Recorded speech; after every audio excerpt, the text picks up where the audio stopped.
de Beatriz Carlos, ¿se llamaron todos? No. Pasa la cosita.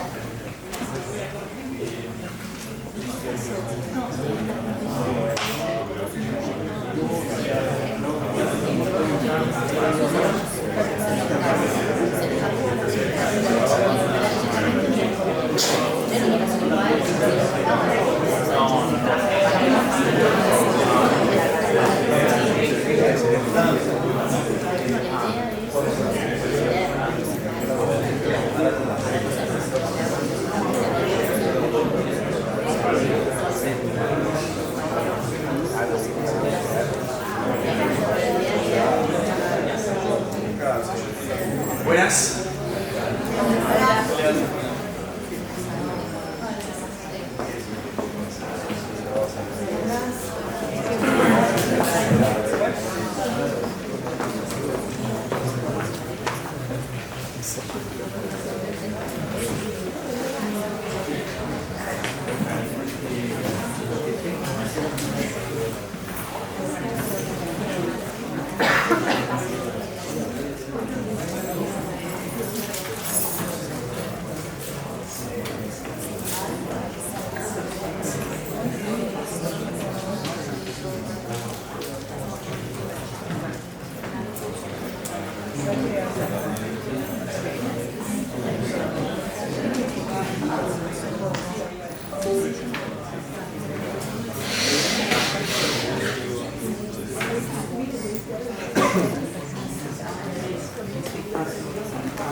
Che, ¿por qué no se sienta nadie acá adelante? Tipo como en el aula. Están todos como si fuera un parcial. Pero hay algunos alumnos míos de dirección que vengan acá adelante. Así, de paso los veo y... Después se sientan atrás. Ahí viene la bonita, mira.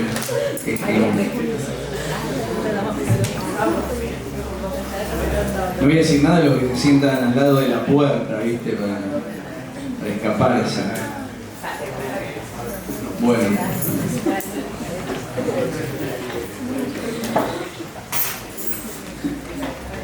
Vamos a tratar de ser puntuales.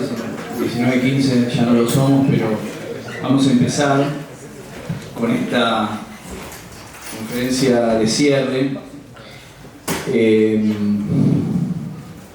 Todos los años, desde el Departamento de Administración y este año desde el Departamento de Administración y la carrera de Administración, generamos esta semana en donde, con algún nivel de presuntuosidad, decimos que los estudiantes tienen la oportunidad de venir y escuchar a distintas personalidades para ampliar el marco, los márgenes de su formación.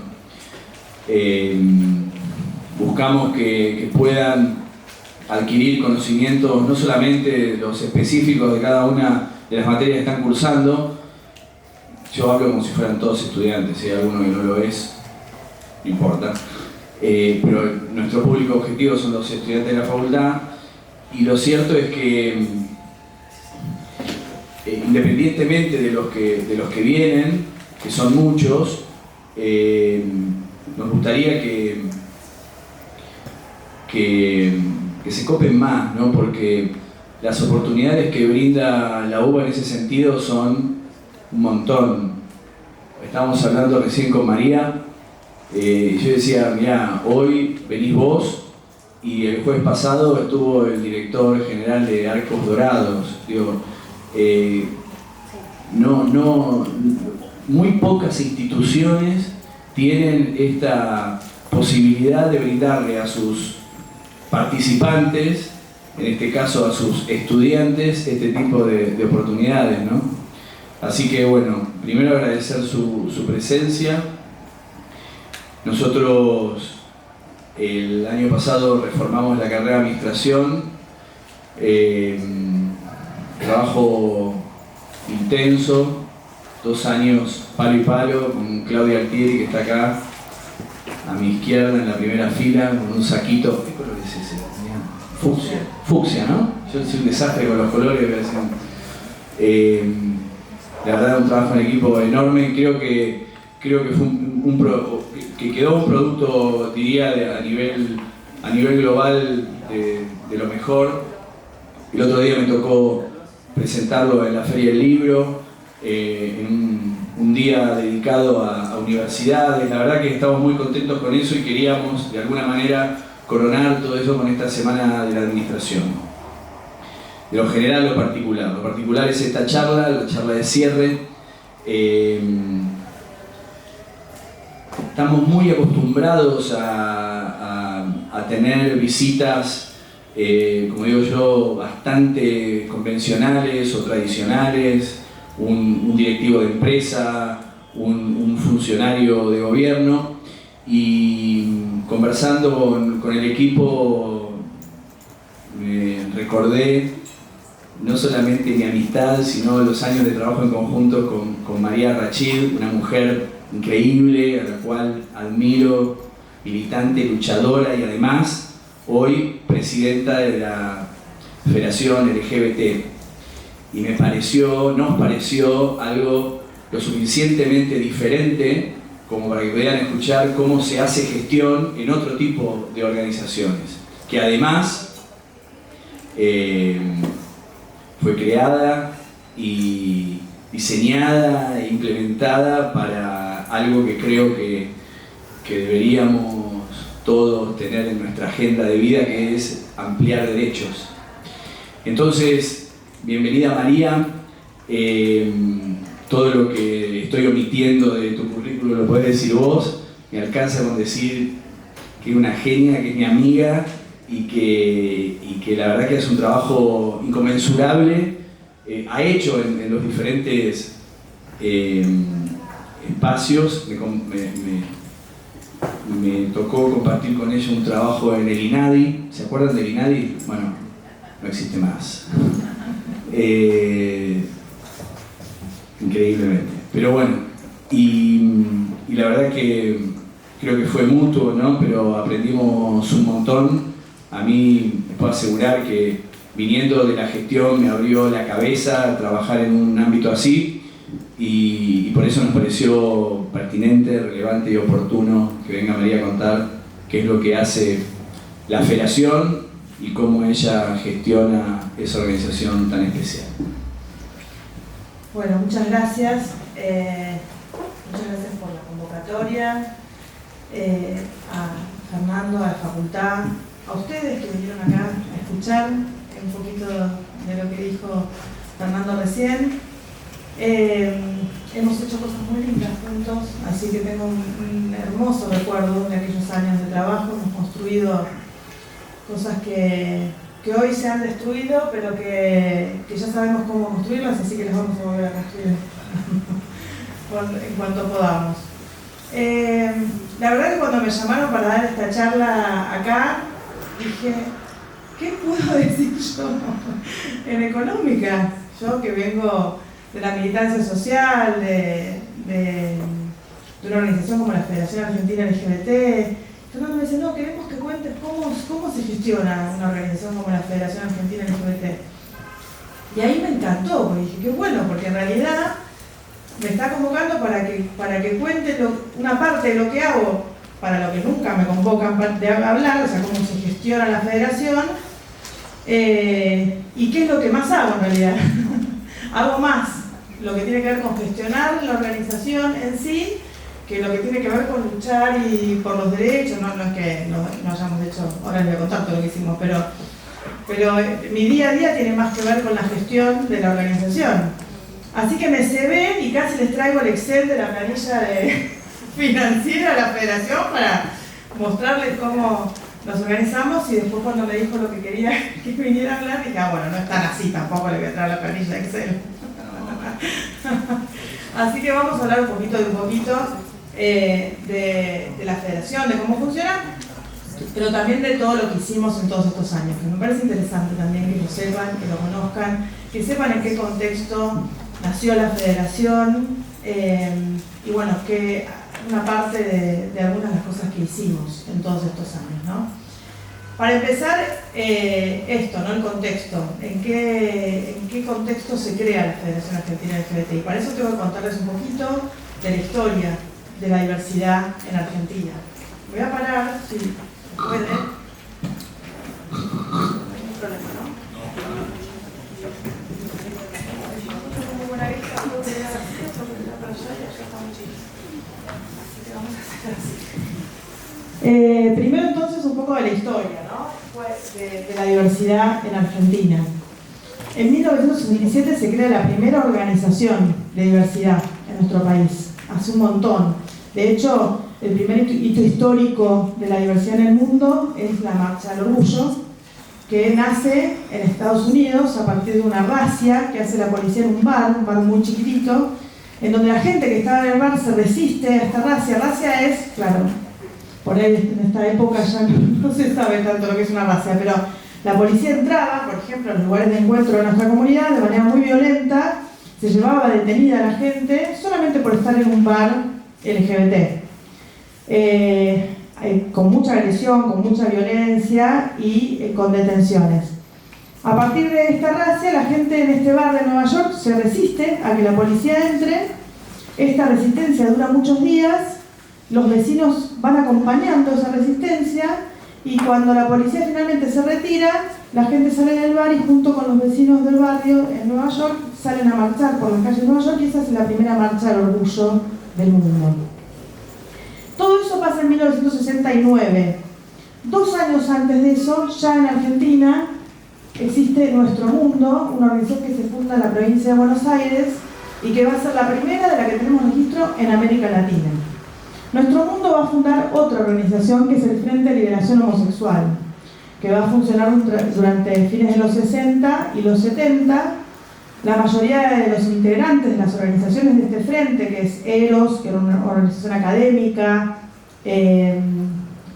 SAFO, una organización de mujeres lesbianas y bisexuales, Nuestro Mundo y otras organizaciones más, son todos militantes de la izquierda trotskista, de la izquierda peronista, de la izquierda comunista, de distintas izquierdas que van a formar estas organizaciones y van a confluir en este frente de liberación homosexual. Cuento esto porque la mayoría de las fotos de este frente van a estar en distintas marchas de estos distintos espacios de izquierda. Por supuesto, llega la dictadura y todos estos militantes pasan al exilio, algunos desaparecen y algunos son asesinados durante la dictadura, y estas organizaciones, por supuesto, dejan de existir. Y en 1983, ya con la democracia, vuelven a formarse organizaciones de diversidad. Hay dos ramas de organizaciones que se van a fundar en aquel momento.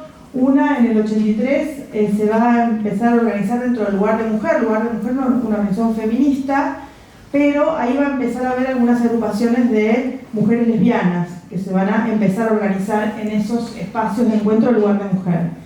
Y en un boliche que se llama, todavía existe, Contramano, se va a fundar la CHA. A partir de él también una racia. Entra la policía de manera muy violenta, se lleva detenido a algunas personas que están dentro del boliche, a otras las lastiman, les pegan, etc. Se va la policía y la gente que queda dentro del boliche dice: nos tenemos que organizar, no puede ser que nos esté pasando esto, y fundan la comunidad homosexual argentina. ¿Cuál era el contexto en esos años? Bueno, racias en espacios de encuentro, persecución y hostigamiento policial permanente, torturas, asesinatos, discriminación en todos los ámbitos: familiar, educativo, laboral, de salud, la falta de acceso a todos los derechos, ¿no? Estoy hablando de ya los 80, los 90. Entonces, ¿cuáles eran los ejes de trabajo de las organizaciones de diversidad durante aquellos años? Bueno, los escraches en la comisaría, porque la mayor parte de la violencia venía de las fuerzas de seguridad. Los reclamos ante el Ministerio del Interior, porque era el que manejaba la policía en aquel momento. Y la lucha contra los delitos policiales, los códigos de faltas de la ley de evaluación de antecedentes, que eran las herramientas que tenía la policía para esa persecución constante, ¿no? O coimear, o detener, o hostigar a la diversidad por el solo hecho de caminar por la calle, ¿no? La lucha tenía más que ver con la libertad, ¿no? Con poder caminar por la calle libremente. Y acá es donde una organización, que es la Comunidad Homosexual Argentina, decide pedir la personería jurídica. ¿Por qué les cuento esto? Porque va a ser la primera organización con personería jurídica de diversidad en el país, y es interesante saber qué le dijeron a la Comunidad Homosexual Argentina cuando fue a presentar el pedido de reconocimiento en la Inspección General de Justicia. La Inspección General de Justicia en ese momento dijo que para hacer una asociación civil sin fines de lucro hay que tener un objeto particular. ¿Alguien sabe o se acuerda cuál es el objeto que hay que tener? El objeto general de una asociación civil sin fines de lucro, según el Código Civil, es un objeto de bien común. Para hacer asociación civil sin fines de lucro, el objeto tiene que ser de bien común. Ahora, cuando decimos bien común, estamos hablando de, por ejemplo, un grupo de gente que se junta porque, no sé, junta figuritas con brillantina de los años 70, es un bien común de la asociación, ¿sí? No es una cosa altruista impresionante. Bueno, pero IGJ dijo: la verdad es que no genera ningún bien común a la sociedad que se junten un grupo de homosexuales. Entonces ustedes no cumplen con este requisito para hacer la asociación sin fines de lucro, y le rechaza en el 89 la personería jurídica a la CHA. La CHA, por supuesto, va a la justicia y dice: nosotros perseguimos un bien común que es el de nuestros derechos. ¿Qué hace la justicia? Primera instancia, segunda instancia, le van a la Corte Suprema de Justicia de la Nación, y la Corte les dice: la verdad es que no genera ningún bien común. Por mayoría, hubo algunos votos favorables, pero por mayoría dijeron no le hace bien a la sociedad que se junten un grupo homosexuales, por lo tanto les rechaza la personería jurídica a la CHAC. En el 91 ya. Quien en aquel entonces era presidente de la Nación viajaba a distintos lugares del mundo a dar charlas. Y en esas charlas la CHAC se comunicaba con las agrupaciones de diversidad sexual de esas ciudades y países del mundo, y esas agrupaciones se presentaban en charlas como estas y le levantaban la mano y decían: pero ¿cómo puede ser que usted hable de este tema y no se le dé la personería jurídica a una organización porque es de la diversidad? Y de tanto algún scratch, alguna pregunta en una conferencia, alguna situación en los distintos lugares, se cansó, volvió y por decreto personería jurídica de la Comunidad Homosexual Argentina. A mí personalmente no me gustaron mucho los decretos de esa época. Este estaba bueno. Vieron que era un presidente que gobernó por decreto prácticamente. Bueno, este era un lindo decreto. Le reconoce entonces por decreto la personería jurídica a la CHAC, a la Comunidad Homosexual Argentina. En esos años después nace ATA, la Asociación de Travestis, Transexuales y Transgéneros de Argentina, que va a ser una de las organizaciones que va a fundar la Federación Argentina LGBT. ATA nació con una sola T, de travestis. Ellas también nacen porque estaban festejando el cumpleaños en la casa de una de ellas y llega la policía a allanar su casa porque se juntaban ellas ahí, básicamente. Y después del allanamiento se retira la policía y ellas dicen: vamos a fundar una organización para defendernos de este hostigamiento policial. Bueno, ¿y cómo nos podemos llamar? Y bueno, resulta que ellas, cuando las detenían y estaban en las comisarías y exigían sus derechos, la policía les decía: ¿pero qué te crees que sos? ¿La Asociación de Travestis Argentina? Entonces dijeron: bueno, vamos a hacer la Asociación de Travestis Argentina. Entonces dijeron ATA, Asociación de Travestis Argentina. Después le agregaron otras T, transexuales y transgéneros, que eran las palabras con las que se identificaban las personas trans en otros lugares del mundo y también acá. Y en general, ahora, algunas de esas personas utilizan trans como resumen de todas esas T. Unos años después nace la Fulana, que va a ser otra de las organizaciones que va a fundar la Federación Argentina LGBT, que va a ser a partir de dos organizaciones. Una se llamaba Amenaza Lésbica. Era una amenaza, habíamos dicho en ese momento, una amenaza para el patriarcado, queríamos ser. Entonces era Amenaza Lésbica. Y la otra era Musas de Papel, una organización que se proponía hacer publicaciones que generaran referencia para otras mujeres lesbianas y sexuales, ¿no? Un libro de antologías, una revista. Finalmente se logró hacer publicar la revista. Salió la revista durante más de un año, estuvo en los diarios de revistas de varias provincias del país, la revista Fulana, la única revista para mujeres lesbianas que alguna vez se vendió en los puestos de revistas en el país. Estos edictos policiales, que eran una herramienta de la policía, criminalizaban a la diversidad expresamente. Decían, por ejemplo, traje como ejemplo de la Ciudad de Buenos Aires, que es el inciso F, penaba con penas concretas de cárcel y de multa por exhibirse vestidos o disfrazados con ropa del sexo contrario, decían. O quien por incitar o ofrecerse públicamente al acto carnal sin distinción de sexos. O por encontrarse un sujeto conocido como pervertido en compañía de un menor de 18 años. ¿Quién eran los conocidos como pervertidos? Nosotros. Entonces, las personas LGBT, sin encontrarse en compañía de un menor de 18 años, podían ser llevadas a la cárcel. Durante algunos años se aplicaban estos edictos. Después, durante muchos años no se aplicaban, pero eran utilizados por la policía para coimear, para perseguir, para amenazar a nuestra comunidad por el solo hecho de caminar por la calle. El 9 de septiembre del 96 se derogan los edictos policiales en la Ciudad de Buenos Aires, pero todavía van a quedar 16 provincias que criminalizan expresamente a la diversidad. ¿Por qué digo expresamente? Porque todavía quedan muchos artículos que con figuras abiertas, por ejemplo, atentado al pudor. ¿Qué es atentado al pudor? Y bueno, lo que decida el policía en ese momento, que puede ser un atentado al pudor. Atentado a las buenas costumbres o a la moral pública. Y entonces por ahí se besaban dos chicas en un bar y era un atentado a la moral pública. O se acariciaban, un chico le acariciaba la cabeza a otro chico y era un atentado a la moral pública.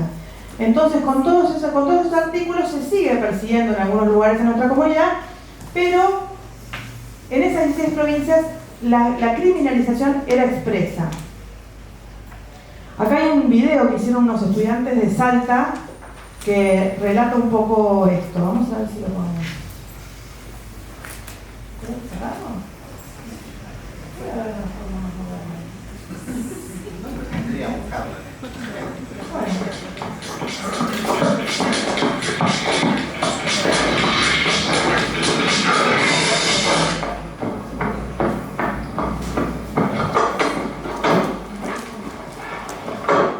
Caballeros, Buenas tardes. buenas tardes. ¿Qué tal? Documento, por favor. No tengo. ¿Por qué? Bueno, si no tiene documento nos va a tener que acompañar a la seccional. ¿Por qué? ¿Qué estoy haciendo algo malo? La calle no es lugar para que usted haga así. Menos en esta zona ni en esta hora. ¿Por qué estoy violando una ley por correr? Eso era gracioso, señor. ¿Por los documentos o no Los sacamos? documentos no los tengo. Además, si no me explican por qué me quieren detener, No puede andar así exhibiéndose y Yo no provocando. estoy provocando a nadie. Está violando la contravención, señor. Su actitud se puede interpretar como ofrecimiento de sexo en la vía pública. Me están cargando, En ¿no? ningún momento le faltamos el respeto. Sí, perdón. No me obligue a usar la fuerza. ¿Qué haces? Soltame. ¿Qué haces? No. Cortate como hombre, carajo.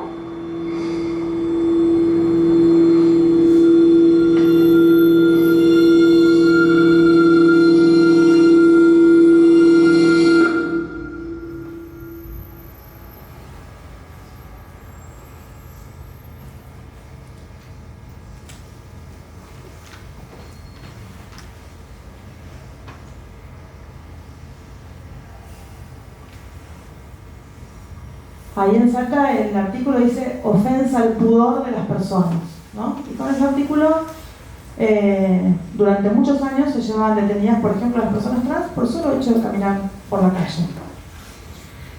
Las personas trans, para contarles un poco del contexto, tienen un promedio de vida de 35-40 años, ahora mejoró a partir de la ley de identidad de género, pero siguen teniendo un promedio de vida muy bajo, prácticamente de la mitad de la población general, producto de la extrema exclusión, marginación y violencia que han vivido toda su vida. Llegan a los 35 años, muchas veces, a esa edad en la que empiezan a ser sobrevivientes, sin educación formal, porque fueron expulsadas violentamente de los ámbitos escolares, sin ninguna experiencia laboral y con su salud muy deteriorada por un montón de razones. Por lo tanto, es muy difícil la inclusión en el mercado laboral de la que hablan muchas veces, de personas que a sus 35-40 años llegan con su salud deteriorada, sin educación formal y sin experiencia laboral más que el trabajo sexual.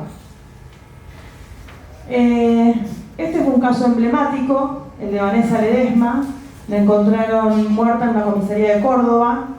Así estaba su cara. Su acta de defunción decía que había muerto por razones naturales, pero tenía un surco de 1 centímetro en sus muñecas por la fuerza que había tenido que hacer para tratar de zafarse de las esposas mientras era torturada en la comisaría. Este fue un caso que tomó Amnistía Internacional e hizo una campaña por los derechos de las personas trans en el mundo, ¿no? En el 96 se aprueba la Constitución de la Ciudad de Buenos Aires. Y acá, para seguir contándoles un poco del contexto, va a ser la primera vez que alguna normativa en Argentina va a nombrar la orientación sexual. Se había aprobado ya la ley antidiscriminatoria en el 88, pero la ley antidiscriminatoria no va a tener como el pretexto de la discriminación por orientación sexual, identidad de género y su expresión. Por lo tanto, muchos jueces, por ejemplo, un docente que era expulsado de una escuela por ser gay, iba a la justicia a reclamar y le decía, no, pero en la ley antidiscriminatoria no dice que es discriminación. Está bien que te echen porque no puedes estar en contacto con menores de edad, es un peligro. Entonces, la ley antidiscriminatoria, como no decía expresamente el pretexto, muchos jueces interpretaban que no era un pretexto discriminatorio la orientación sexual, identidad de género o su expresión, entonces no servía para defender. La Constitución de la Ciudad de Buenos Aires va a ser la primera que va a mencionar la orientación sexual como un pretexto discriminatorio. Intentamos en ese momento que incluyeron la identidad de género y su expresión, pero nos dijeron ahí que eran muchas palabras y que estaba quedando muy largo el artículo, así que recortaron a varios grupos, entre ellos la identidad de género y su expresión, pero sí entró orientación sexual dentro del artículo que expresaba el derecho a ser diferente, ¿no? El derecho a la no discriminación y a ser diferente. También en esos años, por primera vez una obra social va a aceptar que un docente gay comparta su obra social con su pareja, ¿no? Hasta ese momento, al no acceder al matrimonio, tampoco éramos considerados convivientes. Entonces las obras sociales no aceptaban a nuestras parejas. Oxford va a ser la primera que lo va a hacer en el país. En el 2001 hay una profunda crisis institucional, política, económica, traje una foto para que recordemos. Y en ese contexto, donde las instituciones donde provenía la mayor parte de la discriminación y la violencia se debilitan y se fortalecen las organizaciones, la comunidad homosexual argentina va a presentar el proyecto Unión Civil en la Ciudad de Buenos Aires. El proyecto Unión Civil va a ser la primer ley en nuestro país y en América Latina, además, que va a reconocer a nuestras parejas, a nuestras relaciones. Y en ese momento lo festejamos. Miren, ahí estoy en la página, en la tapa de página, besando a mi pareja de aquel momento, festejando que se había aprobado la ley de unión civil. Ahora les cuento lo que dice la ley de unión civil. La ley de unión civil es media carilla, cortita, y dice que en el ámbito de la Ciudad de Buenos Aires, las parejas del mismo sexo deben ser tratadas de manera similar a los cónyuges. Punto. Similar, decía igual el proyecto inicial, pero igual era mucho. Se aprobó con similar a los cónyuges.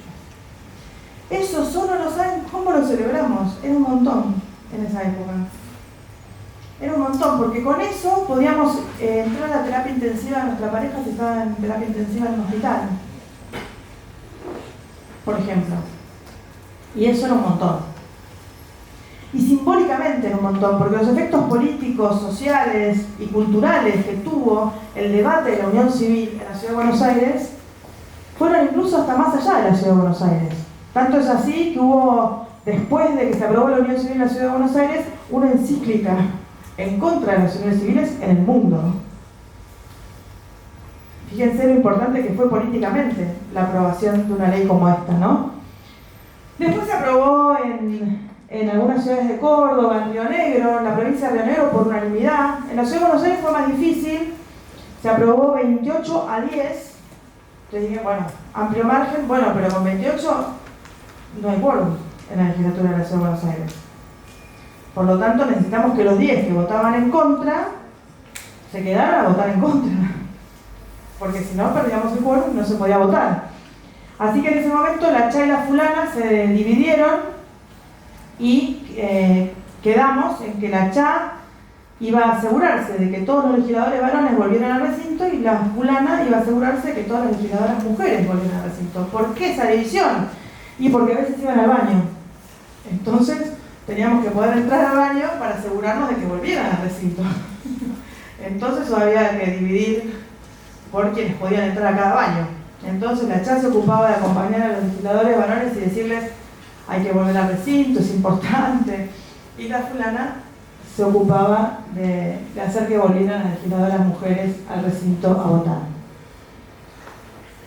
Unos años después se derogan las leyes que le dan impunidad a los represores de la última dictadura y las organizaciones hacemos una lectura de eso y decimos, bueno, acá hay un cambio en la política de derechos humanos. ¿Ese cambio nos incluirá a la diversidad? Y aparece el Plan Nacional contra la Discriminación. El Plan Nacional contra la Discriminación va a ser el primer plan en el que hay un capítulo de diversidad sexual con propuestas de políticas públicas para revertir la discriminación hacia la diversidad sexual en Argentina. Este plan de políticas públicas se publica, es un decreto de quien era presidente en aquel momento, Néstor Kirchner, y nos llaman las organizaciones y nos dicen, bueno, ahora hay que ejecutar este plan. vayan al INADI, que es el que se va a ocupar de ejecutar esta política pública que ustedes propusieron. Y fue muy importante este plan porque era la política pública que las organizaciones proponían como política pública nacional para erradicar la discriminación. Hay un capítulo de mujeres, un capítulo de afrodescendientes, un capítulo de migrantes, un capítulo de pueblos indígenas, un capítulo de diversidad sexual. Están todos los grupos vulnerados por la discriminación haciendo propuestas de políticas públicas. Y la primera vez que no van a ser las organizaciones las que le digamos a los funcionarios cuál es la política pública que había que desarrollar en materia de discriminación, sino que era el presidente el que le decía a sus funcionarios lo que había que hacer, que era lo que las organizaciones habíamos dicho que había que hacer en este plan. En este plan de las reivindicaciones históricas de la diversidad no va a estar una muy importante. ¿Cuál se imaginan que no estaba en el plan? Una política pública muy importante que no estaba en el Plan Nacional contra la Discriminación. El casamiento, el matrimonio, no estaba. ¿Por qué no estaba en el Plan Nacional contra la Discriminación el matrimonio igualitario como propuesta? ¿Cómo? No había figura. ¿No había? Una figura masculina, femenina. No estaba porque en el mundo, solamente 2 países del mundo tenían matrimonio igualitario en el 2004. 2. ¿Cuáles? ¿Se imaginan? Estados Unidos. No. Algunos estados quizás. Francia. Países Bajos. No. Bueno, Francia fue después que nosotros. Es cierto. Países Bajos, Holanda y Bélgica. Eran como otro planeta. O sea, acá era una utopía el matrimonio igualitario. Tan utopía era que las organizaciones no propusieron matrimonio igualitario en el Plan Nacional contra la Discriminación. No lo teníamos dentro de nuestras reivindicaciones.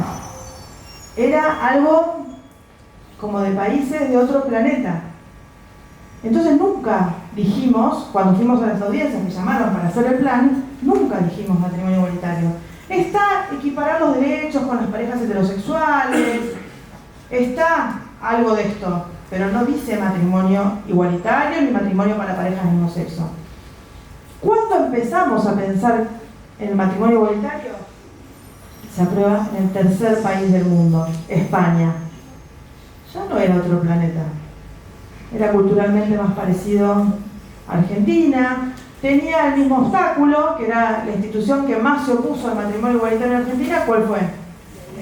La Iglesia Católica. También tienen la Iglesia Católica muy fuerte en España. De hecho, ellos la trajeron para acá. Y de hecho la Iglesia Católica organizó una marcha en España en contra del matrimonio igualitario, en la que fueron 1,5 millones de personas. Después contrataron al mismo señor que organizó esa marcha, lo contrataron acá para que organizara la misma marcha. Por suerte, unos 30.000 habrán ido acá, por suerte. Pero allá fue 1,5 millones de personas. E igual se aprobó el matrimonio igualitario en España, después en Canadá y después en algunos países más. Pero bueno, el primer flyer que va a ser, y ahí es donde las organizaciones empiezan a pensar que es posible el matrimonio igualitario, bueno, ¿y cómo lo hicieron en España? Crearon una federación. Entonces la Fulana, ATA, una organización de Rosario y otras organizaciones más dijeron, bueno, vamos a crear una federación y vamos a proponernos algunos objetivos en común. Las federaciones, como sabrán, son organizaciones de segundo grado, están compuestas por organizaciones. Entonces estas organizaciones van a decir, bueno, pongámonos poquitos, porque es muy difícil ponerse de acuerdo entre organizaciones. Entonces pongámonos poquitos objetivos, concretos. ¿Qué queremos hacer en común? Entonces dijimos, bueno, si en España se pudo, matrimonio igualitario. De hecho, el primer flyer de la federación va a tener el diario del país diciendo se aprobó el matrimonio igualitario y el flyer decía nosotros también podemos aprobar el matrimonio igualitario en Argentina. Matrimonio igualitario, la ley de identidad de género que también se estaba discutiendo en España, se aprobó 2 años después, en el 2007. Una ley antidiscriminatoria que nos incluya, la inclusión de la diversidad en la educación sexual integral y la derogación de todos los artículos que criminalizaban a la diversidad en 16 provincias del país. Esos eran nuestros 5 primeros objetivos, esos solos. Elegimos la forma de federación porque queríamos que esas organizaciones se unieran para estos objetivos en común. La federación tenía una presidencia y 2 vicepresidencias. ¿Por qué? Queríamos que siempre en la federación hubiera diversidad de identidades administrando la federación. Y para eso dijimos, bueno, hagamos una presidencia y 2 vicepresidencias que tengan diversidad de identidades. Entonces, cuando la presidencia está una mujer lesbiana, bueno, una vicepresidencia con una persona trans, una persona gay, o cuando hay una persona gay de presidente, que haya una mujer lesbiana de vicepresidenta y una persona trans también. En esas 3 personas tienen que estar reflejadas las distintas identidades de esa sigla larga que va creciendo cada vez más y que es impronunciable, pero que podemos resumir en LGBT+. Después está la secretaría, la tesorería, vocales, el órgano de fiscalización, que eso es lo que tienen que tener y tienen todas las organizaciones, asociaciones civiles y federaciones. Y después decidimos tener secretarías por tema de trabajo, la Secretaría de Salud Mental, que está el compañero que la lleva adelante, la Secretaría de temas relacionados a VIH-Sida, la Secretaría de Niñez y Familias, de niñas y adolescentes trans y no binarias, la Secretaría de Cultura, de Deportes. Bueno, hay un montón de secretarías relacionadas a distintos ejes de trabajo, en donde militantes y activistas de estos distintos temas se reúnen para desarrollar ese eje de trabajo en particular. Está la mesa de los partidos políticos, que fue una decisión, la verdad, muy importante que tomamos al principio. La federación es una organización en donde están todos los sectores representados, no todos actualmente, pero casi todos, y hicimos una mesa de partidos para sentarnos con las militancias de los distintos partidos y poder trabajar los objetivos que teníamos en común, porque esos objetivos, algunos objetivos tenían que ver con votar leyes, y las leyes las votan en el Congreso, y en el Congreso hay representación de estos partidos con los que teníamos que hablar para poder lograr la aprobación de esas leyes. Hicimos una mesa de partidos políticos y en esa mesa se fueron sentando casi todos los partidos con los que teníamos que trabajar la aprobación de estas leyes. Primero no había diversidad en los partidos políticos en ese momento, en ninguno, cuando creamos la federación. Así que venían las juventudes, venían las mujeres de esos partidos, fueron los 2 primeros espacios de todos los partidos que se vinieron a sentar a esa mesa hasta que se crearon los espacios de diversidad ya con el correr de los años. Pero al principio venían las juventudes o las mujeres de esos partidos a trabajar para comprometer a sus referentes y sus representantes en el Congreso con las leyes que estábamos proponiendo. Y después estaban las organizaciones miembros, que son las que deciden en la federación, en las asambleas que hacemos, las que toman las decisiones de cómo se va a conformar esa comisión directiva y cuáles van a ser los objetivos de la organización en los siguientes años. Una vez por año, a veces más, cuando hay alguna asamblea extraordinaria, nos reunimos para decidir cuáles van a ser los objetivos del siguiente año y cómo va a estar conformada cada 4 años esa comisión directiva. Los recursos. Me parece interesante hablar acá de recursos. ¿Cuáles son los recursos de la federación? Bueno, en distintos momentos hubo distintos tipos de recursos. Cuando fundamos la federación, ningún recurso. 0 recursos. Ni un peso. ¿Por qué? La federación, una de las cosas por las que nos llevó a trabajar en conjunto era que nadie estaba trabajando por los derechos civiles de las personas LGBT. Las organizaciones LGBT en aquel momento, primero, estaban muy enfocadas en trabajar contra la violencia institucional, que era una prioridad, por supuesto, y después había mucho financiamiento para el trabajo en relación al VIH. Entonces, todas las organizaciones de diversidad, la mayoría de ellas, trabajaban en torno a proyectos específicos relacionados a salud. ¿Qué dijimos en la federación? Fíjense que en esos 5 objetivos iniciales, ahora sí se trabaja, les conté que hay una secretaría que trabaja el tema, pero en ese momento, de esos 5 objetivos dijimos, no vamos a trabajar este tema. ¿Por qué? Porque hay mucha plata para este tema, entonces hay muchas organizaciones que lo están trabajando. Nadie nos daba un centavo para trabajar por matrimonio igualitario, ni por la ley de identidad de género. Y las organizaciones que conformamos la federación dijimos, hay que trabajar por estos temas. Estas son las prioridades por las que queremos trabajar en este momento. Entonces, aunque no haya plata para trabajar esto, trabajemos en esto. Si nosotros aceptamos financiamientos que tienen que ver específicamente con el trabajo relacionado al VIH, vamos a poner nuestra energía en cumplir con el proyecto de financiamiento y no vamos a desarrollar el trabajo que queremos desarrollar. Y esto es un problema para las organizaciones, que me parece interesante que lo sepan, ¿no? El financiamiento internacional termina condicionando el trabajo de los movimientos sociales y las organizaciones sociales, porque es el que determina para qué hay plata y para qué no hay plata. Y si no es el financiamiento internacional, también puede ser el Estado. Justamente por este problema es que la federación se funda con el fuerte propósito de no condicionarse ni por el financiamiento internacional ni por el financiamiento del Estado. Entonces nosotros trabajamos por lo que queremos trabajar, haya o no haya plata para trabajar en esos temas. ¿Cuáles fueron los recursos que fuimos teniendo durante todos estos años? Bueno, tuvimos financiamiento del Estado Nacional durante algunos años, ahora nada, no hay plata. Así que, Ni respuesta a los medios. ni plata, ni respuesta, ni nada. Así que de ahí nada. Del financiamiento local, tenemos algunos proyectos que hacemos con el gobierno de la Ciudad de Buenos Aires, por ejemplo, en este momento. Financiamiento internacional, hay organismos internacionales que han financiado proyectos concretos y de ahí sí también hay recursos. A partir de que Trump cortó todo financiamiento internacional en general y sobre todo a las organizaciones LGBT, se cayeron muchas de estas fuentes de financiamiento. Nosotros no recibíamos mucho por ese lado, así que no nos generó nada importante, pero muchas organizaciones que trabajaban con, por ejemplo, financiamiento de la Embajada de Estados Unidos o con ONU-SIDA, etcétera, sí tuvieron que cerrar muchos de los proyectos que tenían o los espacios de trabajo que tenían, producto de ese discurso de Trump, que además tuvo una repercusión en las empresas. A partir del discurso de Trump en contra del financiamiento de las organizaciones de diversidad, hubo empresas muy importantes que retiraron también su apoyo a la diversidad.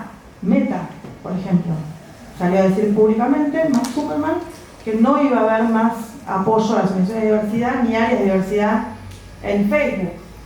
¿Qué otra? Que me olvido. Disney tenía un área de diversidad, un trabajo, un día de la diversidad en los parques, un trabajo con las organizaciones de diversidad. Nosotros hicimos una capacitación para Disney hace 3 años. Bueno, todo eso se cortó. Y donaciones individuales. Pero bueno, hoy esto está bastante complicado. La verdad es que no hay financiamiento del Estado Nacional, hay muy poco del Estado local, casi no hay financiamiento internacional. Las empresas han retirado su apoyo económico a las organizaciones, no todas, hay organizaciones que van a ver en la Marcha del Orgullo, que hay muchas empresas, pero muchas empresas han retirado su apoyo a la diversidad y las donaciones individuales también responden un poco a la situación económica de la gente en cada momento, ¿no? Entonces son pocas las personas que pueden hacer donaciones como para continuar proyectos importantes, como por ejemplo teníamos un proyecto que ayudaba a generar emprendimientos sociocomunitarios y socioproductivos para personas trans, y eso se tuvo que cortar. Tenemos un centro comunitario que no sabemos si lo vamos a poder continuar. O sea, son proyectos concretos que se van cortando por la falta de recursos. Pero, de todas formas, la Federación nació sin plata y puede seguir funcionando también sin recursos, así que va a seguir funcionando seguramente. Pero son cuestiones que me parecen interesantes, ¿no? Como el financiamiento muchas veces condiciona el trabajo también de las organizaciones sociales, porque es el que dice para qué hay plata y para qué no hay plata.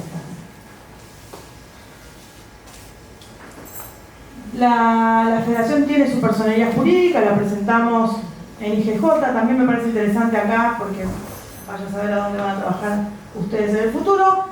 Es muy difícil para las organizaciones sociales sostener una personería jurídica, ¿sí? Hay muchas cosas que hay que presentar, la personalidad jurídica en sí, los balances, la inscripción de autoridades, el tema de ganancias, todo eso es muy difícil para una asociación sin fines de lucro y además con pocos recursos, ¿no? Es muy complicado sostener todo lo que implica la administración de una asociación civil sin fines de lucro. De hecho, las más chicas, en un porcentaje altísimo, se les cae la personería porque no presentaron el balance, porque no presentaron el cambio de autoridades, todo eso sale plata, mucha plata. Entonces se van cayendo las personerías, la federación termina muchas veces siendo como un paraguas con su personería para organizaciones más chicas que no pueden sostener sus personerías y que por ahí necesitan recibir un financiamiento de $2.000 de no sé dónde, bueno, lo reciben a través de la federación, pero bueno, es porque no pueden sostener sus personerías jurídicas porque sale muy caro sostenerlas, ¿no? Y en el tema de ganancias, por ejemplo, ustedes saben, en el Código Civil hay una extensión de ganancias. Anda a conseguir la extensión de ganancias.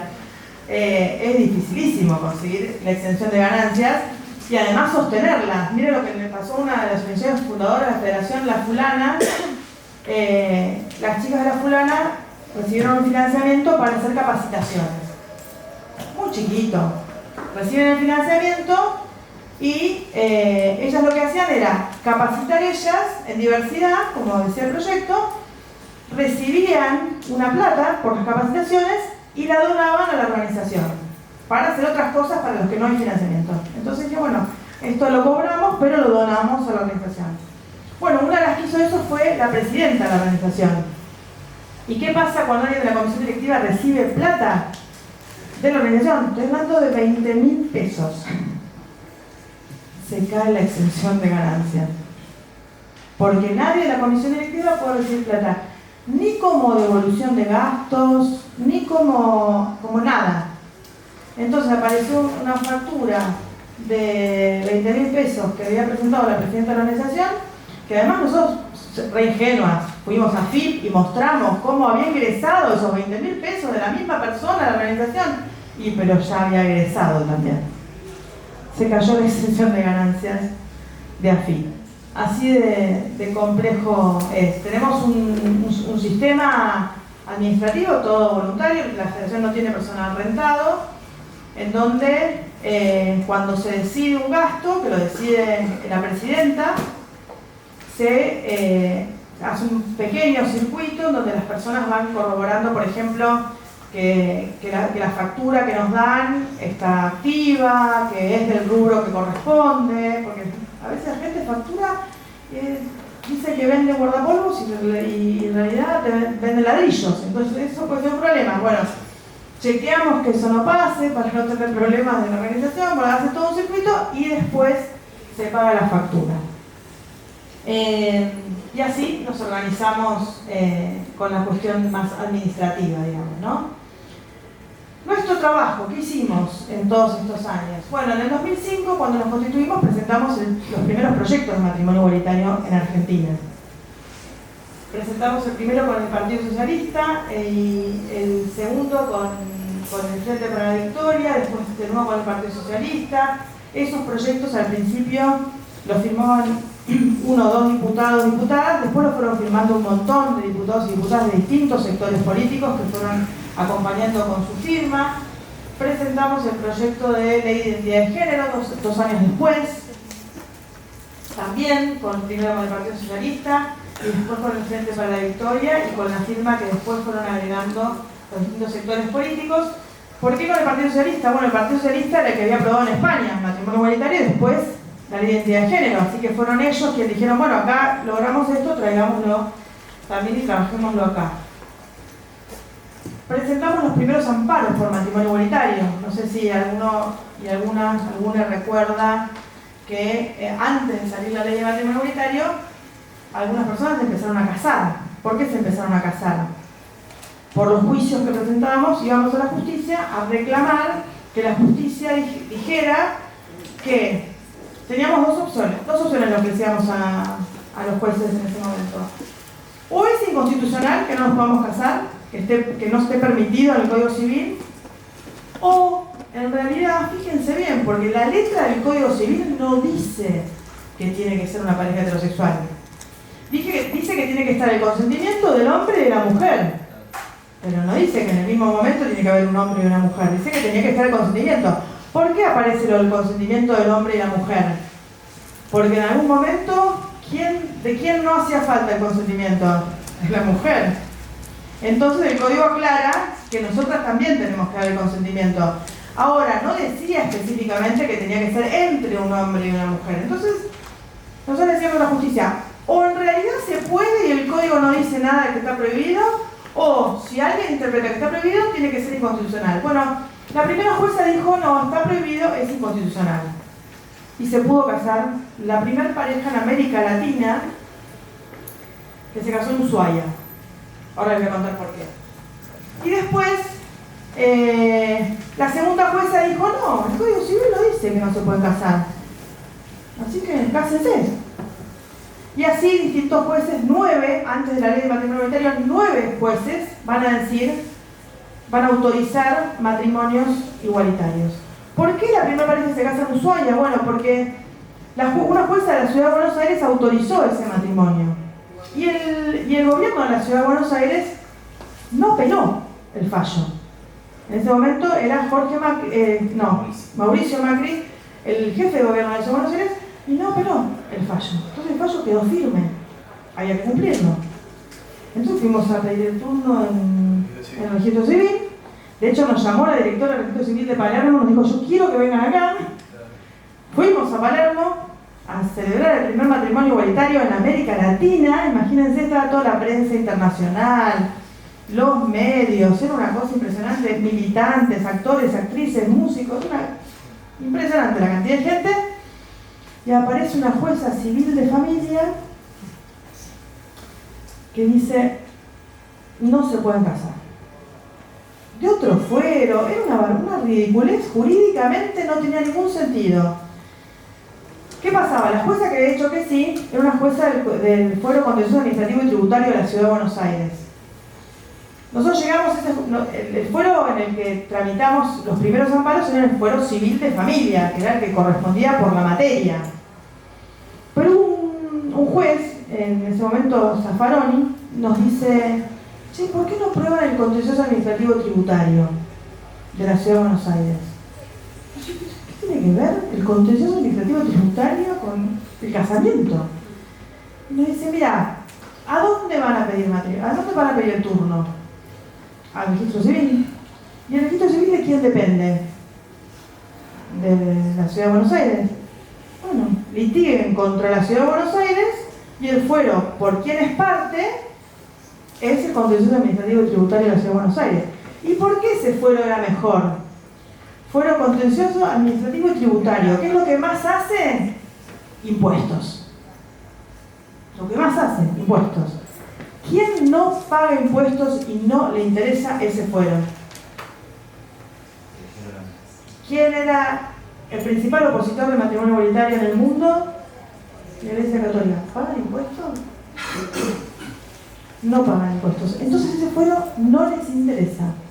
No ponen jueces ahí.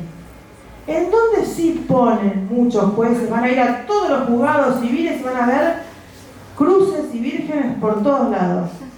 El fuero civil de familia, lleno de Opus Dei, diría. Ahí. En el tributario no había nadie de la iglesia. Entonces fuimos por ahí, todos los fallos favorables tuvimos ahí. Los 9 fallos que tenían antes de matrimonio igualitario, todos favorables en el fuero contencioso administrativo y tributario. Los primeros 3 amparos que presentamos, que fueron en el civil familiar, no saben lo que eran esos fallos.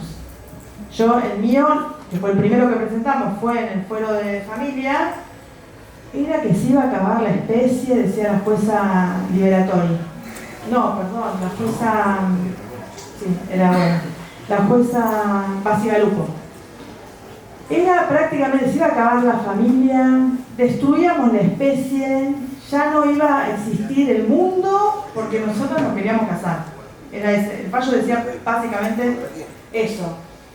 Entonces el cuarto amparo, vamos al fuero contencioso administrativo tributario y ahí sí aprueban que se celebre ese matrimonio. Y ahí lo siguiente, por supuesto, nos fuimos todos por ahí metimos todos los amparos en ese fuero, todos fueron favorables hasta que se aprobó la ley. Armamos el primer programa nacional de diversidad sexual, ahí estaba... ¿Y lo de Ushuaia? Claro, sí, Ah. Claro, que sale el primer fallo favorable, la jueza aparece y dice que no, y el gobierno de la ciudad agarra y dice, tenemos que consultar a la Corte y dirimir esta diferencia entre estas dos juezas en la Corte Suprema de Justicia de la Nación. Por supuesto nos enojamos mucho en ese momento porque la verdad es que la jueza de civil de familia no tenía ningún tipo de sentido jurídico que apareciera con una orden distinta. Entonces nos fuimos ese día sin poder celebrar el matrimonio igualitario, el primero de América Latina, imagínense toda la expectativa que había, y empezamos a preguntar a algunos gobernadores de algunas provincias si podían hacer cumplir el fallo que ordenaba celebrar el matrimonio igualitario, que acá no lo habían querido cumplir. Y nos encontramos con Fabiana Ríos, en Tierra del Fuego, y dijo, vengan a Tierra del Fuego que yo hago cumplir el fallo en Ushuaia. Vamos a Tierra del Fuego con algunos abogados y abogadas. La directora del registro civil dijo, yo no me animo. Entonces Fabiana Ríos dijo, no importa, presenten, pidan un turno para el matrimonio en el registro civil de Ushuaia, les van a decir que no, hacen un recurso jerárquico que va a la gobernación y yo les digo que sí. Entonces presentamos un recurso jerárquico, fue a Fabiana Ríos dijo que sí, viajamos a Tierra del Fuego escondidos y escondidas, porque si se enteraba alguna jueza civil de familia de Tierra del Fuego podía frenar todo. De hecho a Fabiana Ríos le hicieron causas penales, de todo, por autorizar ese matrimonio. Nos escondimos y eran las fiestas encima, porque los chicos eran militantes del tema de VIH, habían elegido un día, el 1 de diciembre para casarse, por lo tanto fue después de eso, pasaban las fiestas, ellos escondidos en un hotel, para que no los vieran, porque ya eran muy conocidos, ya de que era claro que se querían casar y si estaban ahí, por algo era, así que se escondieron en un hotel, fuimos al registro civil una tarde, y queríamos, acá les cuento una anécdota, queríamos que ese primer matrimonio saliera en todos los medios, porque lo que queríamos no es que la gente se casara por hacer un juicio, queríamos que saliera la ley, y para que saliera la ley, ese matrimonio, el primero de América Latina, tenía que ser súper público, y a la vez no queríamos que se enterara nadie, porque alguien lo podía frenar. Entonces, ¿qué hicimos? Con el INADI, montamos una antena en el registro civil de Ushuaia, por la cual íbamos a transmitir la imagen del matrimonio igualitario que se celebraba en el registro civil. Pero nadie lo iba a saber. Yo tenía un Nokia 1100 con todos los contactos de todos los medios de Argentina y de otros países también. En 2 minutos antes de que se empezaba a celebrar el matrimonio tenía que mandar un número como si fuera de coordenadas, un montón de números así larguísimos, a todos los medios para que de ahí tomaran las imágenes de un camarógrafo que estaba ahí tomando las imágenes del matrimonio igualitario. Entonces yo apreté el Nokia 1100, salieron todos los mensajes a todos los medios y empezaron a tomar las imágenes de ese primer matrimonio igualitario en América Latina, que fue, por supuesto, muy público. Después se celebró el segundo, el tercero, hicimos el primer programa nacional de diversidad sexual en el INADI, también gracias al trabajo que hicimos en conjunto, ¿no? Que permitió, además la articulación con la facultad, permitió que hubiera personas en el INADI como para hacer todo este trabajo. En el 2008 logramos la seguridad social para concubinos. Había parejas que estaban durante 30 años juntas, por ejemplo, y uno fallecía y al otro no le correspondía ni la pensión. Ni la pensión. ¿Por qué? Porque la ley decía que había que demostrar un concubinato en aparente matrimonio durante 5 años. Entonces, ¿qué nos decía ANSES? Y si ustedes no pueden acceder al matrimonio, tampoco lo pueden aparentar. Así, con esas palabras. Y fuimos a la justicia y nos decían, bueno, pues si no acceden al matrimonio no lo pueden aparentar. Así que no. Bueno, en el 2008 el CES dice, se terminó, a partir de ahora todas las parejas del mismo sexo también pueden acceder a la pensión por viudez. Las que enviuden de acá en adelante y todas las que enviudaron en el pasado. Así que muchas personas que habían convivido durante muchos años con sus parejas, que habían fallecido, fueron al CES a probar sus 5 años de convivencia para poder acceder a su pensión. Presentamos los otros amparos, el segundo, el tercero y el cuarto en este otro fuero, e hicimos una campaña de comunicación, ¿no? También. Acá no nos ven, pero hay muchos actores, actrices, músicos muy conocidos. Acá puede ser un poquito mejor. Y esta campaña nos sirvió, por supuesto, para mostrar el apoyo de la cultura al matrimonio igualitario y también para algo tragicómico, que es que cuando llegamos al Senado había unas senadoras, Negre de Alonso y Escudero, que eran un poco las que más batallaban en contra del matrimonio igualitario, que decían uno de los tantos argumentos, porque había argumentos muy interesantes, como por ejemplo que el matrimonio venía de mater, mater viene de útero, si no hay útero no hay matrimonio. Así. Nosotros decíamos, bueno, el salario viene de sal, si te pagan con sal no te va a gustar. Y otros argumentos era que si nuestras parejas duraban tan poco, ¿para qué un instituto tan rígido, no? No había divorcio express como ahora. Entonces decían, el divorcio es muy complicado, ¿cuánto duran las parejas de ustedes? La verdad es que no tiene sentido un instituto tan rígido. Entonces nosotros les mostrábamos esta campaña, que había videos, fotos, desde yo, de un montón de parejas heterosexuales que habían empezado la campaña de matrimonio igualitario juntas, pero ya no estaban juntas. Entonces decíamos, ¿vieron que no somos los únicos que no duran algunas parejas nuestras? No duran algunas parejas heterosexuales tampoco. Sin embargo, las parejas heterosexuales sí se pueden casar. Así que, un poco en chiste, un poco en serio, usábamos la campaña para decir que ese argumento tampoco era muy razonable. Y después hicimos, en el INADI también, algunos spots para mostrar lo sencillo que era lo que estábamos reclamando, que eran ni más ni menos que la igualdad, en definitiva, ¿no? Porque cuando empezamos a plantear matrimonio igualitario, y los que nos habían negado la Unión Civil de la Ciudad de Buenos Aires, así tan básica como les conté, nos empezaron a ofrecer la Unión Civil. ¿No? ¿Por qué la Unión Civil mejor? Porque el matrimonio es sagrado, el matrimonio no. Unión Civil, con derechos, si quieren. Los que nos habían dicho que no a la Unión Civil de la Ciudad, ¿por qué nos decía matrimonio no?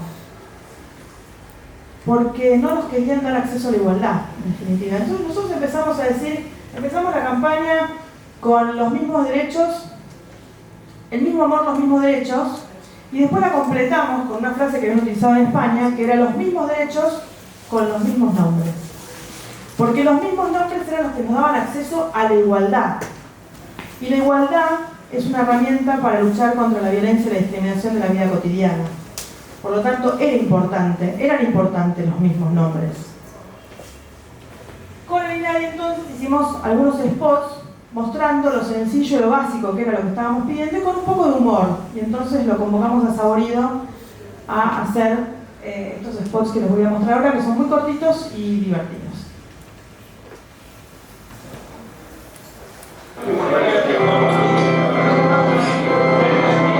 Todos podemos alguna vez querer casarnos, pero no todos podemos concretar nuestros deseos. Tenemos los mismos derechos, pero no tenemos la misma facilidad para hacerlos valer.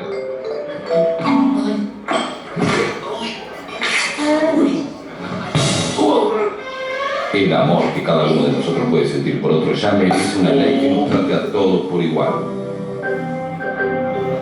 Para que todos los que quieran formalizar su amor puedan lograrlo. Ley de matrimonio entre personas de un mismo sexo. El mismo amor, los mismos derechos.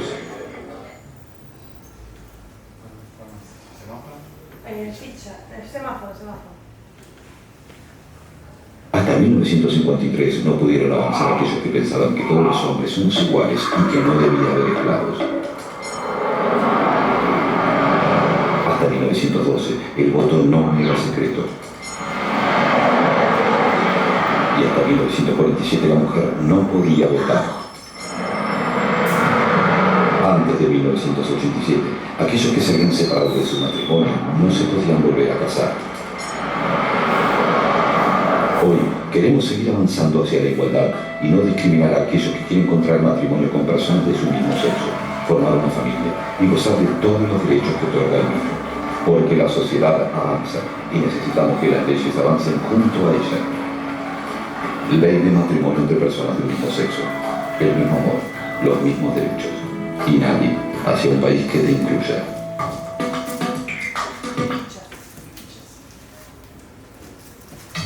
Atención, aquí podemos formar dos grupos, uno de personas y el otro de objetos. Si tuviéramos que armar un grupo de los que tienen capacidad de amar y otro de los que no, también quedarían así. Los objetos no pueden dar amor, las personas sí. Ahora, si tuviéramos que dividirlos según los que pueden tener la idea de contraer matrimonio o no, también quedarían así. Las personas pueden querer casarse, a los objetos no se les ocurre. Ahora, si los tuviéramos que dividir entre los que pueden casarse o no según su elección sexual, los grupos quedarían así. Es decir, que un sifón comparte el mismo grupo que una persona que ama a otra de su mismo sexo. Resumiendo, al sifón no se le ocurre casarse y a este grupo de personas la ley no se lo permite. La idea es entonces que ninguna persona se quede con las mismas posibilidades que un sifón frente al matrimonio. Ley de matrimonio entre personas de un mismo sexo, el mismo amor, los mismos derechos. Bueno, la idea era esa, ¿no? Contar con un poco de humor que se estaba reclamando el acceso a la igualdad. Ni más ni menos que eso.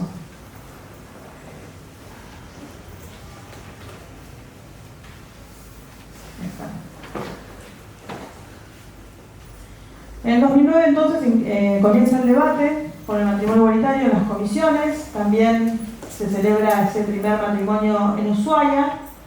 Se celebran 9 matrimonios igualitarios más antes de la ley. Uno de ellos va a ser el de Normita y Cachita, dos mujeres que habían estado 30 años juntas y que se querían casar, y finalmente pudieron hacerlo con un fallo de la jueza Liberatori que aprobó ese matrimonio.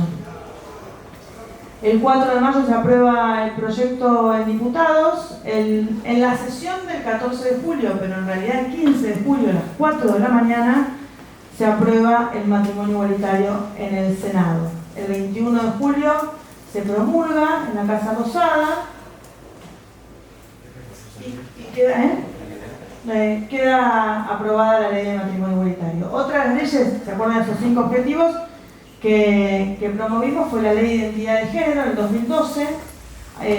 Muchos países, a diferencia del matrimonio igualitario, muchos países tenían aprobada la ley de identidad de género, pero era sumamente patologizante de las personas trans. Tenían que probar que estaban enfermas para poder acceder al cambio de nombre o a los tratamientos, con certificados médicos, psiquiátricos, etc.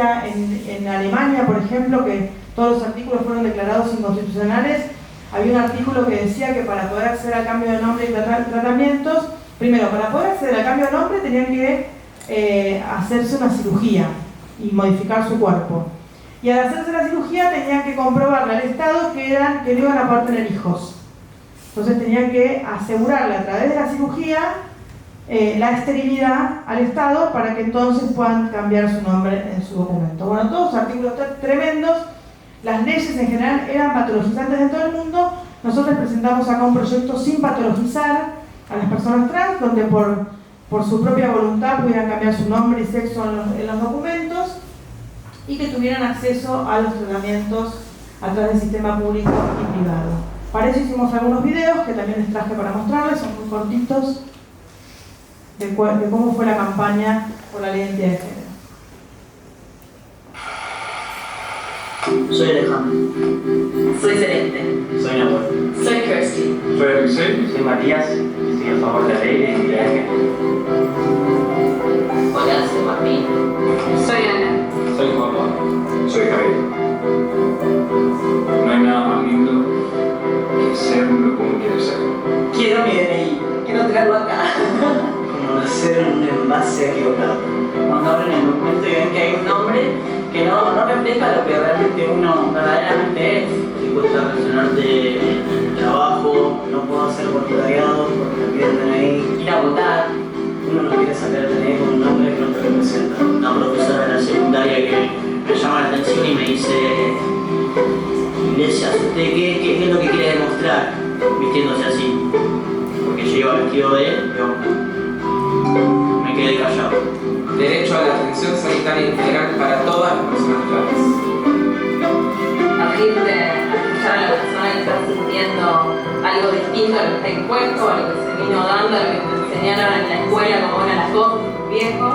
Las costumbres cuestan mucho romperlas. Esa persona, digamos, que no se anima a escuchar esa diferencia, el de que tenga una diferencia, se va a complicar la vida. No se le permitió aprender a abrirse a esta clase de reglas, entonces yo me pongo en el lugar de ellos y con paciencia y a poco ir llegando a la gente. Tenemos que vivir y tenemos que desarrollarnos como todo el mundo. Es lo que pone el mundo especial y interesante, las diferencias. Que nosotros también somos ustedes.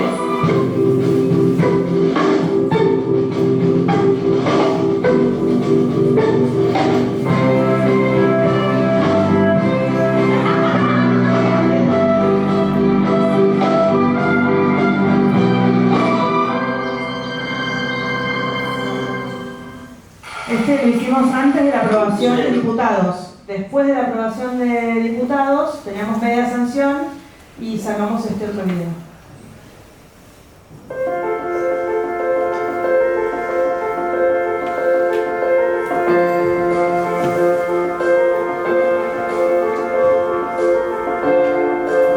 Soy Diego, tengo 18 años, soy Gabriela Carrasco. Mi nombre es Gianfranco Rosales, tengo 25 años. Soy Julieta Kalim Adrián, soy un hombre trans. Soy Flavia Macencio, soy abogada.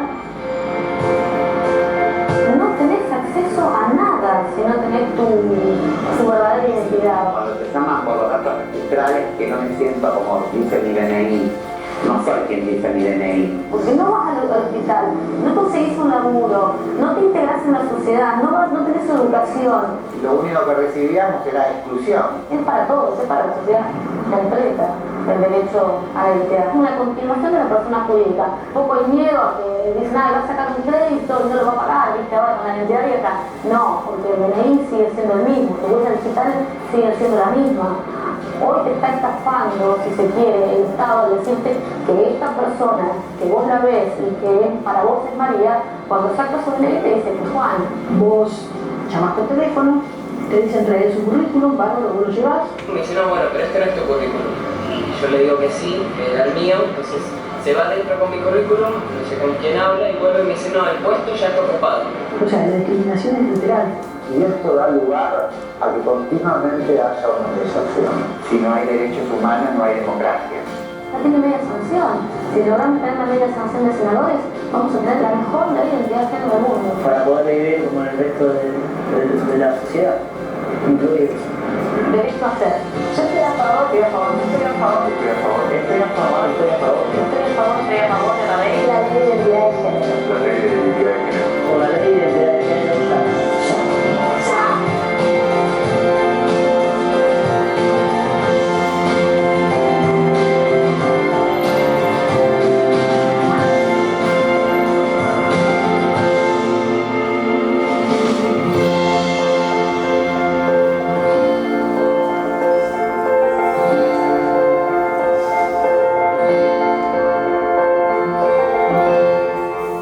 Aprovecho para contarles que algunas de las personas de este video fallecieron. El más jovencito, una persona trans, nunca fue aceptado por su familia y se suicidó. Y Claudia Piavo Draco, que es una referente, que fue una de las impulsoras de la identidad de género, antes de hacer este video fuimos a su casa y tenía muchos papelitos que me mostraba, los puso todos sobre la mesa. Mira María, y pone un montón de papelitos sobre la mesa. Y agarro los papelitos y eran turnos con el médico, turnos con la odontóloga, turnos médicos. Y me dice, ahora se aprobó la ley de identidad de género, ahora vamos a tener expectativa de vida.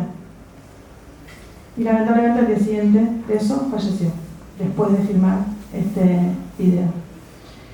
Producto de la exclusión, la marginación, las dificultades que tienen las personas trans, y por eso tienen un promedio de vida tan bajo, ¿no? La mitad de los años que vive el resto de la población es lo que viven las personas trans, y por eso pedimos políticas públicas y acciones afirmativas para este sector para que pueda superar ese promedio de vida, ¿no? Bueno, la ley de identidad de género es una ley que básicamente, decía Vidal Campos, el derecho de identidad es el derecho a ser uno mismo y no otro. Eso es lo que reconoce la ley de identidad de género, que cada persona pueda ser la persona que siente que es. Algo tan sencillo como eso, ¿no?, que parece tan difícil de entender para algunas personas. Otros logros muy importantes en esos años, bueno, la ley de salud mental prohíbe las terapias de conversión. En muchos países del mundo, y todavía en Argentina, lamentablemente, hay profesionales de la salud que hacen terapias para curar la homosexualidad, ¿no? Entonces, bueno, la ley de salud mental lo prohíbe en Argentina. La ley de medios de comunicación audiovisual prohíbe la discriminación en los medios por orientación sexual, identidad de género y su expresión, y un montón de otras razones más, por supuesto. La ley de las sociedades y prepagas dice expresamente que también es para las parejas del mismo sexo. La ley de reproducción humana asistida también incluye la diversidad.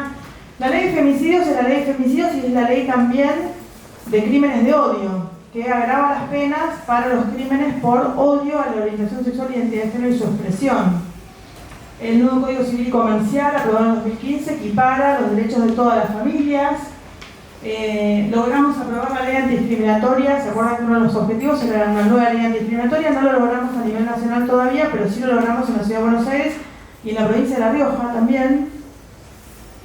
El Ministerio de Mujeres, Géneros y Diversidad fue un reclamo histórico de la Federación, que se creara, no que funcionara tan mal, pero que se creara así. Así que, por supuesto, nosotros queremos que haya un Ministerio de Mujeres, Géneros y Diversidad, que funcione bien, pero que haya un Ministerio de Mujeres, Géneros y Diversidad. El DNU y el INADI también, por supuesto, que no fue un reclamo de la Federación, porque ya existía el INADI, pero por supuesto queremos que se vuelva a constituir.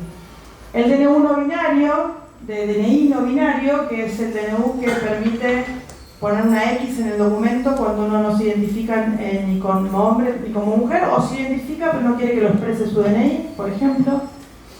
El DNU de cupo trans, que le da un cupo en la Administración Pública Nacional, nunca se llegó a cumplir del todo y ahora se han despedido muchas personas trans, por lo tanto se cumple mucho menos y no se contrata ninguna persona trans.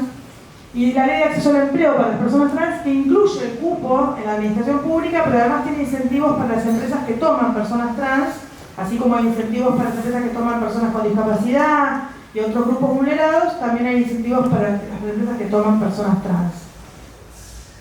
Logramos crear la Defensoría LGBT, que son espacios en las defensorías del pueblo de la Ciudad de Buenos Aires, de Nación, de la provincia, para defender los derechos que logramos, que fueron todos esos, la Federación, por supuesto, junto a otras organizaciones.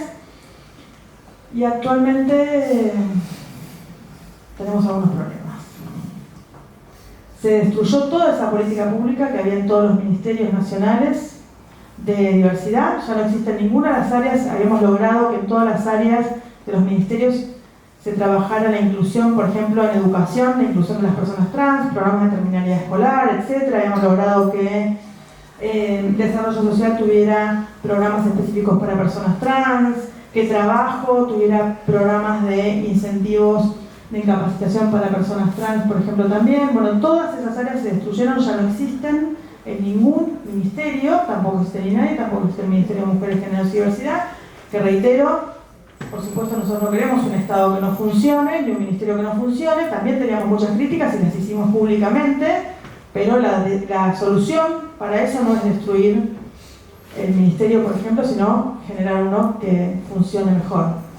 Los discursos de odio, ya sabrán que no solamente había una canciller que nos comparó con tener piojos, sino también un presidente que nos dice que nos compara con tener sexo entre animales o nos relaciona con la pedofilia. Aquellos que les digan que no que no nos relacionamos con la pedofilia, agarren el discurso de Davos, reemplacen a la pareja gay por cualquier otro grupo vulnerado por la discriminación y van a ver que les va a parecer terrible ese párrafo. Por ejemplo, reemplacen a la pareja gay con una familia de personas judías y van a ver cómo la relación entre la familia judía y la pedofilia les va a parecer tremenda. Les va a parecer tremenda, porque por ahí estamos, el antisemitismo fue trabajado durante muchos años y por ahí estamos, nuestro oído está más afinado en algunos temas que en otros. Pero el discurso de Davos es sumamente violento hacia nosotros. Además de decir que van a perseguir hasta el último rincón del planeta a los que defienden la ideología woke, y resulta que la ideología woke es los que defienden los derechos de las mujeres, la diversidad y el ambiente. Por lo tanto, es una amenaza bastante fuerte para quienes defendemos muchos derechos en Argentina, más cuando proviene de un presidente. Y después de ese discurso y la marcha multitudinaria de un montón de sectores en contra de ese discurso en Davos, sacó 2 DNU contra la ley de identidad de género. Un DNU lo que hace es prohibir los tratamientos para menores de 18 años. La identidad de género surge a muy temprana edad, a los 10 años, a veces antes, un promedio de 5 a 10 años, surge la identidad de género. Bueno, prohibir en esa edad tratamientos absolutamente reversibles, que no hacen daño a la salud, ha salido la Sociedad de Endocrinología Argentina, la Sociedad de Pediatría, ha salido la Fundación Huésped, médicos y científicos que dicen que son reversibles y que no son dañinos para la salud. Prohibir esos tratamientos genera problemas en la salud mental de muchos niños muy graves. Tanto es así que el mismo gobierno se desdijo y dice que no está prohibido continuar los que ya estaban en curso, los tratamientos, solo iniciar nuevos, que es un problema para muchos niños y para muchas familias, pero por lo menos los que están en curso siguen existiendo. Y el otro DNU prohíbe cambiar de género en las cárceles, porque resulta que las únicas violaciones que hay en las cárceles son de las personas trans. Como si no hubiera otros problemas de violaciones en las cárceles, ¿no? Porque no sé si sabrán, pero en las cárceles ocurren muchas violaciones. Bueno, ¿saben cuántas personas trans cambiaron de género dentro del Servicio Penitenciario Federal para el que es este decreto? ¿Para cuántas personas para cuántos casos es este decreto? 2. Un decreto de necesidad y urgencia para 2 casos en la historia de la identidad de género. Miren cómo se construye un enemigo con una gran mentira y con un decreto de necesidad y urgencia. Algunas de las deudas pendientes, ya para terminar entonces. Bueno, recuperar el INADI, los espacios de diversidad de todos los ministerios nacionales, la derogación de estos DNU inconstitucionales, la ley antidiscriminatoria nacional que quedó pendiente, que todavía no nos incluye.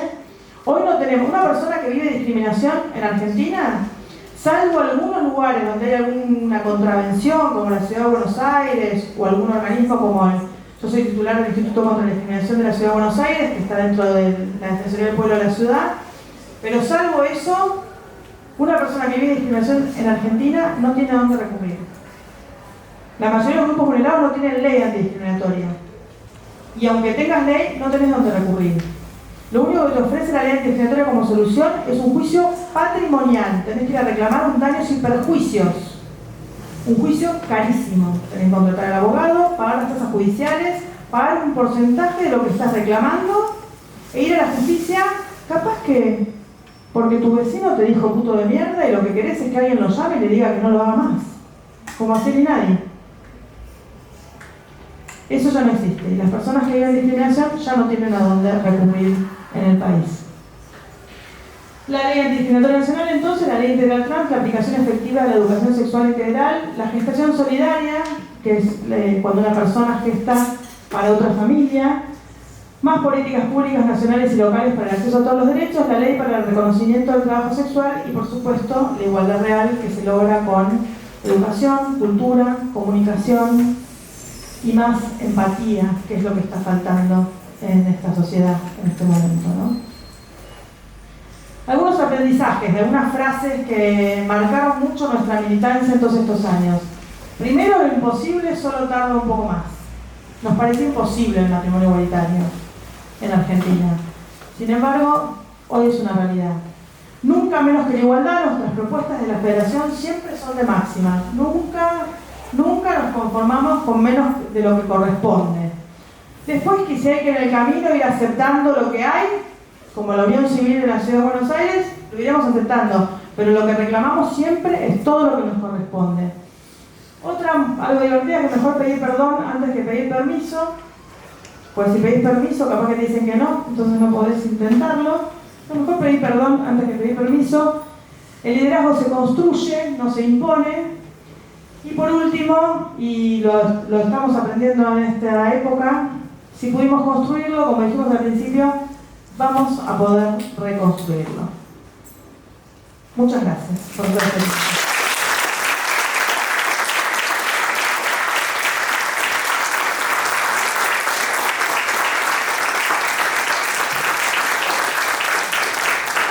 Bueno, es tarde, ya terminó lo de Catania, que estaba también... La diversidad que tiene la universidad, que nosotros estamos acá y estaba Hernán Catania en el Salón de Actos Grandes. ¿Preguntas para María? ¿Nadie? ¿Ya está? Bueno, Victoria. Bueno. Gracias. Tres preguntas. Una, por el tema del promedio de edad de 10 años, ¿qué pasa con los colegios? Y la segunda, ¿qué pasa hoy con las instituciones religiosas que hubo un cambio? Todas las instituciones, bueno, especialmente la iglesia. Bueno, en las escuelas depende mucho, ¿no? Algunas siguen con posiciones muy conservadoras en relación a la identidad de género. Mira, te cuento lo que nos pasó cuando un intendente de una ciudad de Entre Ríos nos llamó a dar unas charlas. Había surgido la realidad de un niño trans en una escuela, entonces la escuela no supo cómo manejarlo al principio. Entonces nos contactaron, fuimos y el intendente nos pidió una capacitación para todo el ámbito de la salud, para todo el ámbito de la educación y para todo el ámbito de la justicia y las fuerzas de seguridad. Dando la charla en el ámbito de la educación, terminamos la charla y una maestra se acerca me dice, mirá, nosotros tuvimos el caso de este niño trans de 6 años en la escuela y por eso la llamaron ustedes.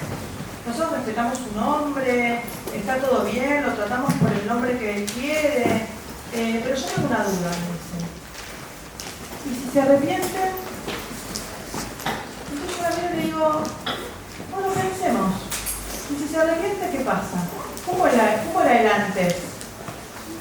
No, la verdad que era un niño muy retraído, se lastimaba a sí mismo, se llevaba mal con la familia, no hablaba con nadie. ¿Y cómo es ahora? No. Me dijo con estas palabras, me dijo que ahora es un galán, que ahora tiene un montón de amigos, está con las nenas de acá para allá y se la pasa bárbaro, se lleva muy bien con la familia, no se autogrede. Entonces, ¿no vale respetar la identidad que está expresando? Que toda esa felicidad, ese bienestar que vos ves en ese niño de 6 años, ¿no vale simplemente decirle por el nombre que te está pidiendo que le digas? El niño, porque...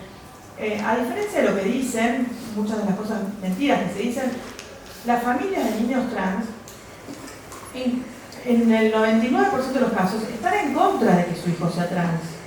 Durante mucho tiempo. No es que las familias los convencen de que sean trans. Lamentablemente, estamos en una realidad donde nadie quiere que su hijo sea trans. Entonces se oponen durante muchos años a eso. Y esa oposición de la familia, de la escuela, genera mucho sufrimiento en esos niños, mucho sufrimiento, mucho dolor. Y el cambio que hacen cuando se les respeta lo que están diciendo, porque en definitiva es lo que ellos están diciendo, yo me llamo así, yo soy varón, soy nena, soy... Y ojalá me hicieran falta esos nombres, pero en esta cultura hacen falta, y esos niños las expresan. Entonces solo respetar eso, el nombre que quiere tener, solo eso, genera un cambio tan importante en esos niños que ¿por qué no los vamos a respetar? Supongamos, yo conozco muchos niños trans, pero cientos de niños trans. Nunca vi un caso de un niño que se arrepienta de la identidad que eligió. Ahora, supongamos que se arrepienta, ¿sí? Hoy se llama Luis Y mañana te dice, no, me quiero volver a llamar María. ¿Cuál es el problema? Yo creo que los problemas los ponemos los adultos. Que de hecho cuando vos vas a una escuela y hay un niño trans, los que te explican cómo tienen que ser las cosas son los niños. No, señorita, le dicen, se llama Luis. ¿Se acuerda que dijo que se llama Luis? Se llama Luis, no se llama más María. Y lo explica con una naturalidad. Los niños no se hacen problemas por estas cosas. Los problemas los ponemos los adultos. Entonces muchas veces pasa que en las escuelas es más difícil, en algunas escuelas que entiendan todo esto y pasan por un proceso, y en otras están más abiertas y ya lo entienden. Las religiones tienen mucho que ver con esto, porque en realidad, en general, son las escuelas más religiosas las que más les cuesta entender esto, porque las iglesias tienen dogmas muy discriminatorios hacia las mujeres, hacia las universidades. Creo que el Papa Francisco tuvo un discurso más abierto. No fue lo que hubiéramos querido, de hecho se opuso al matrimonio igualitario en Argentina, pero tuvo un discurso más abierto. Y ese discurso más abierto generó mucha más empatía y tranquilidad para muchos, sobre todo para muchos niños o muchas familias religiosas, ¿no? Así que fue positivo, pero falta mucho. Yo siempre digo, la sociedad tiene distintas formas de disciplinar la sexualidad, ¿no? Más allá de que esto tiene mucho que ver con la economía, ¿no? Pero es un discurso, es un debate muy largo. Pero las formas que tiene de disciplinar la sexualidad son a través de la enfermedad. A nosotros nos dijeron que estábamos enfermos durante muchos años. De hecho, la OMS lo saca de la lista de enfermedades mentales en el 95. Entonces, durante muchos años estábamos enfermos. Otra es el delito. Fuimos criminalizados en casi todas las provincias del país en algún momento de la historia. En Argentina, en el mundo, hay pena de muerte, de cárcel, de azotes, de todo, ¿no? Y otra forma es la religión. Bueno, en Argentina ya no es una enfermedad, ya no es un delito, pero las religiones siguen diciendo que es un pecado.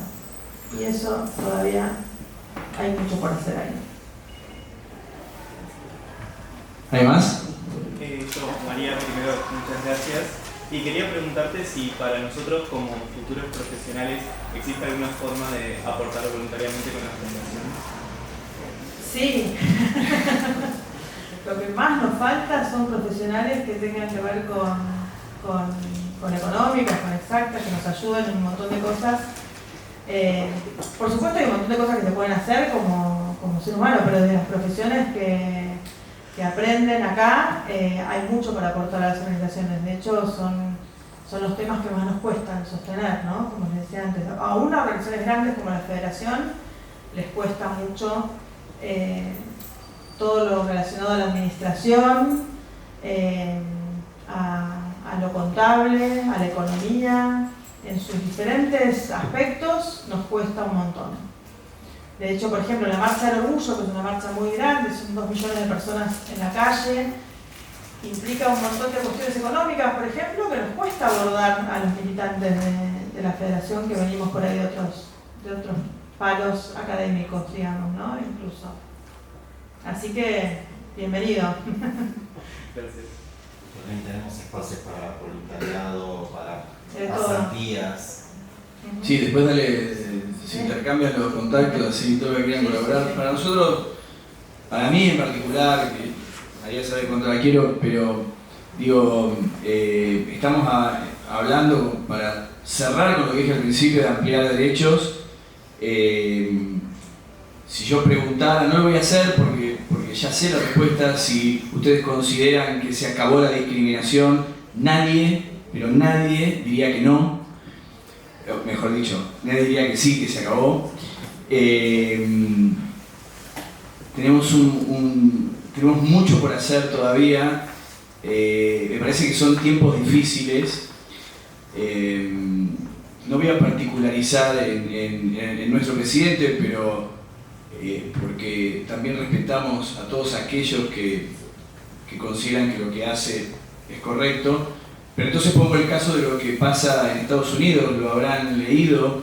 Hay una disputa muy fuerte, legal, casualmente, entre una universidad y el presidente de los Estados Unidos a partir del congelamiento de fondos que hace Trump sobre Harvard, nada más y nada menos, por los proyectos que tiene esa universidad de políticas que en una cantidad enorme de países, sobre todo los europeos, se conocen como políticas DEI: diversidad, equidad e inclusión.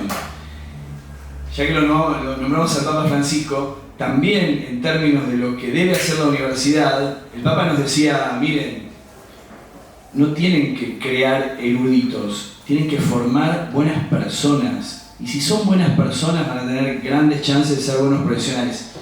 ¿Por qué? Porque los tienen que formar con lo que piensan, con lo que sienten y con lo que hacen. Entonces Francisco decía, bueno, es la cabeza, es el corazón y son las manos.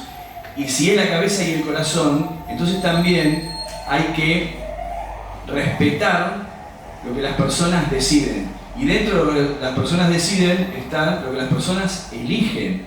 Entonces cuando nosotros pensamos con Claudia y nuestro equipo una carrera de administración en términos de empleabilidad, en términos de que los estudiantes trabajen, tengan la condición que tengan, provengan de donde provengan y con la elección en todos sus términos de proyecto de vida que quieran tener, incluidas las cuestiones que hacen al género, a la diversidad o a su orientación sexual. ¿Por qué queríamos cerrar estas jornadas con esto? Bueno, porque hoy se está debatiendo en el mundo, puse el ejemplo de Harvard, pero además, porque lo tenemos que visibilizar cada vez más.